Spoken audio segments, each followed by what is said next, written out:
नमस्कार, आप देख रहे हैं खबर 40 साहब। मैं हूं आपके साथ प्रशांत पांडे। एक ऐसा बुलेटिन जहां पर होती है दिन भर की हर अपडेट, वो भी बड़ी खबरों के साथ फटाफट अंदाज में। तो चलिए शुरू करते हैं 20 मिनट में 40 खबरों का सुपर डोज। देश में कोरोना मरीजों की संख्या में गिरावट आ रही है। स्वास्थ्य मंत्रालय की ओर से जारी आंकड़ों के मुताबिक 1 अप्रैल से कोरोना संक्रमण केसों की संख्या में 40% की कमी आई है। कोरोना संक्रमित 80% मरीज ठीक हो रहे हैं। स्वास्थ्य मंत्रालय के मुताबिक जहां पहले 3 दिन में कोरोना के केस दुगने हो रहे थे, अब 6.2 दिन में केस दुगने हो रहे हैं। पिछले 24 घंटे में 23 लोगों की मौत हुई है, जबकि 1076 नए केस सामने आए हैं। स्वास्थ्य मंत्रालय के मुताबिक देश में इस वक्त 13,835 कोरोना संक्रमित मरीज हैं, जिसमें से 1749 ठीक हो चुके हैं। कोरोना के इलाज के लिए देश में 1919 अस्पताल हैं, जबकि 2.25 लाख से ज्यादा आइसोलेशन बेड हैं। केंद्र सरकार राज्यों को 5 लाख रैपिड टेस्ट किट भेज रही है। इधर कर्नाटक के कलबुर्गी जिले में एक मंदिर के उत्सव के दौरान लॉकडाउन के नियमों की धज्जियां उड़ाई गईं। जिले के रावूर गांव में पुलिस की इजाजत के बगैर सिद्धलिंगेश्वर मंदिर का वार्षिक रथ उत्सव मनाया गया। इस उत्सव में कई लोग शामिल हुए। तस्वीरें सामने आने के बाद कलबुर्गी के एसपी ने कार्रवाई करते हुए उत्सव के आयोजकों के खिलाफ केस दर्ज कर दिया है। एसपी ने कहा कि अगर स्थानीय पुलिस की भी इस मामले में कोई गलती पाई गई तो उनके खिलाफ एक्शन होगा। कलबुर्गी जिले में अब तक 20 पॉजिटिव केस हैं। देश में कोरोना संक्रमण से पहले मौत भी यहीं हुई। जिले में कोरोना से अब तक 3 मौत हो चुकी है और इस गांव से 3 किलोमीटर दूर ही हॉटस्पॉट इलाका है। कोरोना संकट के बीच दिल्ली के उप मुख्यमंत्री मनीष सिसोदिया ने अभिभावकों को राहत दी है। मनीष सिसोदिया ने कहा कि हमें कई जगह से शिकायतें मिली हैं कि फीस न देने की वजह से स्कूलों ने बच्चों की ऑनलाइन क्लास बंद कर दी है। किसी भी स्कूल को इतना नीचे गिरने की जरूरत नहीं है। मनीष सिसोदिया ने कहा कि हमने आदेश जारी किया है कि किसी भी निजी स्कूल को फीस बढ़ाने की इजाजत नहीं दी जाएगी। कोई भी स्कूल 3 महीने की फीस नहीं डिमांड करेगा, सिर्फ 1 महीने की ट्यूशन फीस ली जाएगी। सभी प्राइवेट स्कूलों की, चाहे वो सरकारी स्कूल पे, सरकारी ज़मीनों पे बने हैं या प्राइवेट ज़मीन पे बने हैं, ये जिम्मेदारी होगी कि वो अपने सभी स्टाफ को, टीचिंग और नॉन टीचिंग, कॉन्ट्रैक्ट का हो या आउटसोर्स किया हुआ हो, सभी स्टाफ को समय पे सैलरी उपलब्ध कराएंगे। अगर किसी तरह का उनके रेवेन्यूज में कोई शॉर्टफॉल है तो जो अपनी पेरेंट संस्था है उससे पैसा लेके पूरा करेंगे, लेकिन पैसे की कमी की वजह से किसी स्टाफ की सैलरी नहीं रोकेंगे। सेना प्रमुख जनरल नरवणे ने पाकिस्तान पर गंभीर आरोप लगाते हुए कहा है कि भारत कोरोना के संक्रमण काल में दुनिया की मदद कर रहा है, लेकिन पाकिस्तान भारत में आतंकियों को भेजने में जुटा है। सेना प्रमुख ने साफ साफ कहा कि पाकिस्तान की मदद के बिना आतंकियों की घुसपैठ संभव नहीं है। जनरल नरवणे ने कहा कि भारत जहां दुनिया को दवाइयां भेज रहा है, लेकिन पाकिस्तान आतंक की सप्लाई कर रहा है।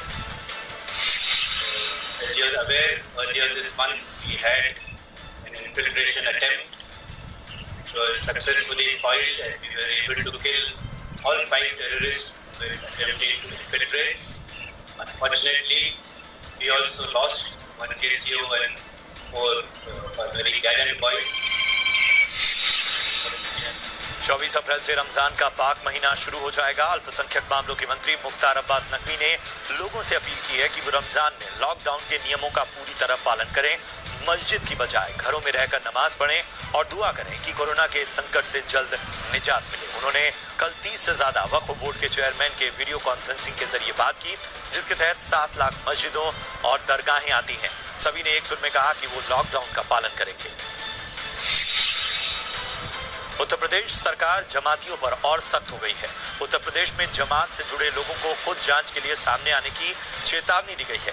यूपी के डीजीपी ने कहा है कि छिपने वालों पर कड़ी कार्रवाई की जाएगी, वरना मरकज से जुड़े सभी लोग अपना कोरोना टेस्ट खुद आकर कराएं।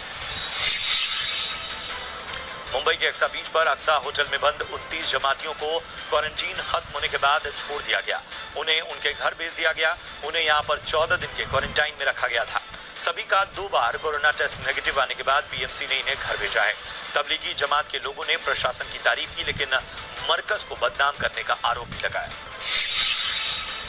फसलों को मंडी या एक राज्य से दूसरे राज्य में भेजने के लिए सरकार ने किसान रथ नाम का मोबाइल ऐप शुरू किया है। ओला उबर की तर्ज पर किसान अपनी फसल के लिए ट्रक और ट्रैक्टर यहां बुक कर सकेंगे। किसानों के लिए 5.5 लाख से ज्यादा ट्रक और 20,000 ट्रैक्टर उपलब्ध रहेंगे। कोरोना संकट के बीच रिजर्व बैंक ने सिस्टम में लिक्विडिटी बनाए रखने के लिए नए ऐलान किए हैं। आरबीआई ने दूसरे targeted long term repo operation यानी TLTRO का ऐलान किया है। इसके तहत बैंकों को 50,000 करोड़ रुपए जारी किए जाएंगे।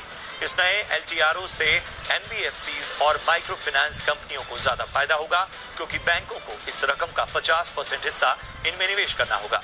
आरबीआई ने ऐसा इसलिए किया क्योंकि इसके पहले TLTRO का फायदा बैंक्स और कॉर्पोरेट्स को ही हो रहा था। छोटी NBFCs को तब भी पैसा जुटाने में दिक्कतें आ रही थी। National housing bank, NHB, SIDBI, NABARD के लिए भी रिजर्व बैंक 50,000 करोड़ की मदद करेगा। इससे छोटी इंडस्ट्रीज, रियल एस्टेट, कृषि क्षेत्र को लोन मिलने में आसानी होगी। कोरोना संकट की घड़ी में इन वित्तीय संस्थाओं के लिए पैसा जुटाना मुश्किल हो रहा था। इस ऐलान के बाद इन तीनों के लिए कैपिटल की दिक्कतें दूर हो जाएंगी। 50,000 करोड़ में से नाबार्ड को 25,000 करोड़ रुपए, सिडबी को 15,000 करोड़ और बाकी 10,000 करोड़ NHB को मिलेंगे। आरबीआई ने रिवर्स रेपो रेट को भी 0.25% घटाकर 3.75% कर दिया है, जिससे बैंक्स आरबीआई के पास पैसा नहीं रखेंगे क्योंकि इन्हें कम ब्याज मिलेगा। इससे उनके पास लोन देने के लिए ज्यादा पैसा होगा। आरबीआई एसेट क्वालिफिकेशन नियमों में भी बदलाव करने जा रही है। रिजर्व बैंक ने एसेट क्वालिफिकेशन नॉर्म्स में ढील दी है। आरबीआई ने कहा है कि एनपीए की 90 दिन की अवधि मॉरेटोरियम की अवधि में शामिल नहीं होगी, यानी बैंक 3 महीने के मॉरेटोरियम को एनपीए के तौर पर शामिल नहीं करेंगे। आरबीआई ने बैंकों को निर्देश दिया है कि वो वित्त वर्ष 2020 में डिविडेंड का ऐलान नहीं कर सकते। इसमें सरकारी बैंक, निजी बैंक्स और कॉर्पोरेट बैंक्स सभी शामिल हैं। आरबीआई गवर्नर ने कहा कि बैंकों को डिविडेंड देने से रोका गया है ताकि सिस्टम में पर्याप्त नकदी बनी रहे। अगले आदेश तक कोई भी बैंक डिविडेंड का ऐलान नहीं कर सकेगा। इस फैसले पर 30 सितंबर को खत्म तिमाही के बाद फिर से विचार किया जाएगा। कोरोना काल में अर्थव्यवस्था में जान फूंकने के लिए आरबीआई की ओर से आज किए गए ऐलान की पीएम मोदी ने तारीफ की। पीएम मोदी ने कहा कि रिजर्व बैंक की घोषणा से बाजार में लिक्विडिटी बढ़ेगी। देश के किसानों, गरीबों, छोटे कारोबारियों और छोटे उद्योगों को इस ऐलान से मदद मिलेगी। ये WMA बढ़ाकर सभी राज्यों की मदद करेगा। इधर बाजार आज 1 महीने के ऊपरी स्तर पर बंद हुआ। सेंसेक्स और निफ्टी ने आज करीब 3.5% की छलांग लगाई। सेंसेक्स 986 अंक चढ़कर और निफ्टी 274 अंक चढ़कर बंद हुआ। बैंक निफ्टी आज 1281 अंक चढ़कर 20,681 पर बंद हुआ। मिड कैप में 286 अंकों की तेजी रही। निफ्टी के 50 में से 38 शेयरों में खरीदारी रही, वहीं सेंसेक्स के 30 में से 23 शेयरों में खरीदारी रही। बैंक निफ्टी के सभी 12 शेयरों में भी खरीदारी रही। इस हफ्ते सेंसेक्स में 1.5%, निफ्टी में करीब 2% की तेजी देखने को मिली। जी बिजनेस के स्टिंग ऑपरेशन हफ्ता वसूली का बड़ा असर हुआ है। इस ऑपरेशन के बाद से ही हड़कंप मचा हुआ है। जी बिजनेस ने दिखाया था कि कैसे cash pin, Y cash, O cash, cash in और वाईफाई कैश जैसी कंपनियां ग्राहकों से पैसे वसूलने के लिए उन्हें गंदी गालियां, धमकियां और उनका मेंटल टॉर्चर कर रही हैं। इस खुलासे के बाद कंपनियों के बीच हड़कंप मचा हुआ है। ये कंपनियां अब जी बिजनेस को सफाई देती फिर रही हैं। कैश बिन का कहना है कि 31 मई तक ग्राहकों से कोई पेनल्टी नहीं लेंगे, तो किसी ने आगे ऐसी हरकत नहीं करने का वादा किया। दर्शकों ने जी बिजनेस की इस मुहिम को सराहा है और लोगों की तकलीफों को उठाने के लिए शुक्रिया कहा। सोने और चांदी में आज भारी गिरावट रही। सोना आज करीब 1,600 रुपए टूटा। MCX पर सोना 45,660 तक लुढ़का। चांदी में भी यही गिरावट देखने को मिली। MCX पर चांदी 1,600 रुपए गिरकर 42,850 के नीचे पहुंच गई। कॉमेक्स पर भी सोना का भाव $1,700 के नीचे फिसल गया। डॉलर के मुकाबले रुपए में आज मजबूती दिखी। रुपए में आज 48 पैसे की मजबूती नजर आई।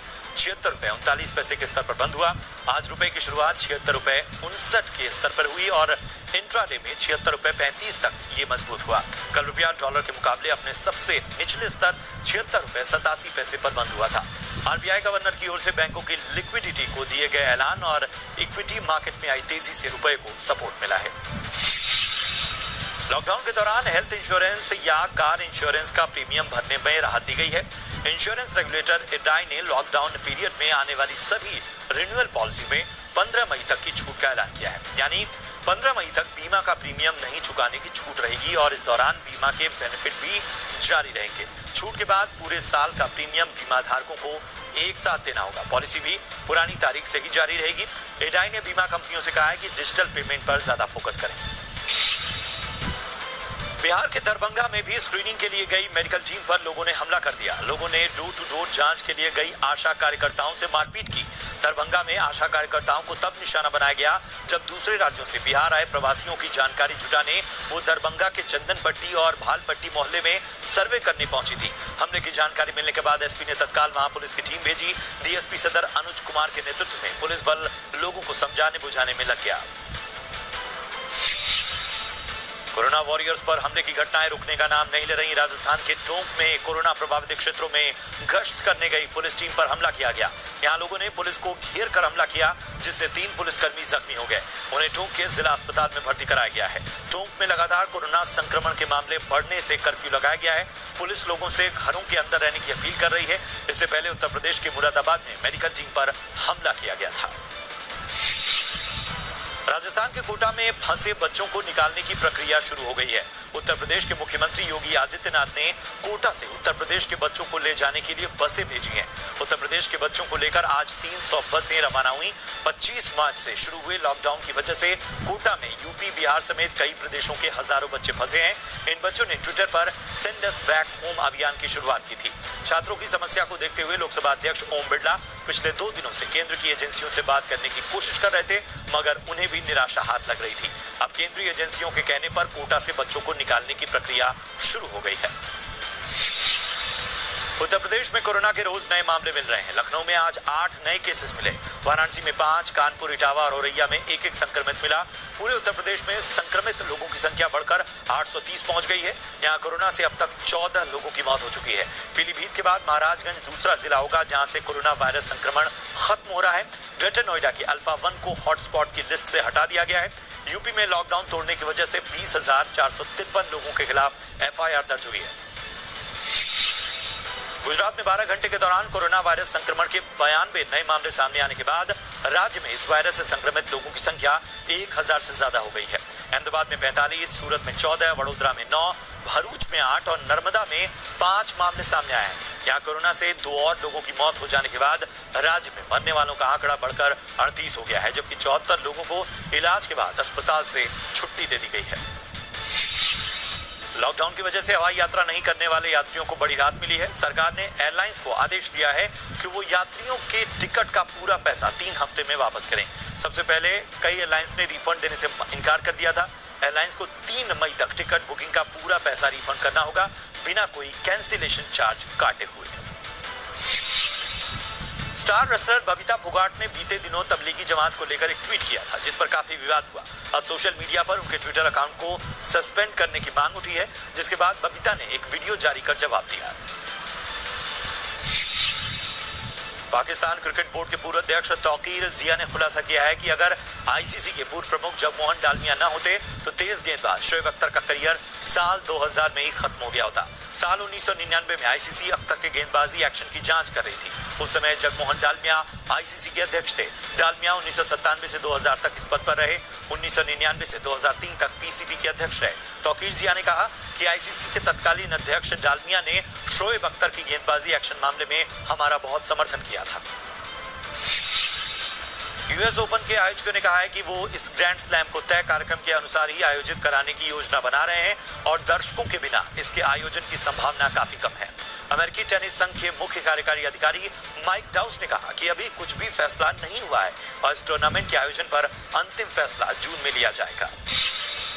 महानायक अमिताभ बच्चन ने एक बार फिर से दिहाड़ी मजदूरों के लिए मदद का हाथ आगे बढ़ाया है। अमिताभ बच्चन ने तेलुगु राज्यों में दिहाड़ी मजदूरों की मदद के लिए 12,000 के कूपन जुटाए हैं। इसके बारे में जानकारी देते हुए साउथ सुपरस्टार चिरंजीवी ने ट्विटर पर लिखा कि अमित जी ने 12,000 कोरोना रिलीफ कूपन का इंतजाम किया है। बॉलीवुड के दिग्गज एक्टर धर्मेंद्र भी कोरोना वायरस के बढ़ने से परेशान हैं।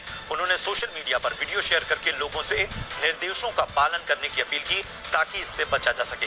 धर्मेंद्र ने वीडियो में कहा है कि कोरोना वायरस से पूरी दुनिया परेशान है। मैं तो लॉकडाउन से एक दिन पहले ही फार्म हाउस में आ गया था। इस महामारी की खबरें सुनकर बहुत दुख होता है। सुजैन खान की बहन फराह खान अली का स्टाफ मेंबर कोरोना पॉजिटिव पाया गया था, जिसके बाद पूरे परिवार का कोरोना टेस्ट किया गया और वो लोग क्वारंटीन में हैं। फराह खान के घर वालों की टेस्ट रिपोर्ट आ गई है और फराह ने सोशल मीडिया पर जानकारी दी कि उनके परिवार में कोई भी कोरोना पॉजिटिव नहीं है। फराह ने बताया कि वो 29 अप्रैल तक क्वारंटीन में रहेंगी। और इसी के साथ इस बुलेटिन में इतना ही, दीजिए इजाजत। लेकिन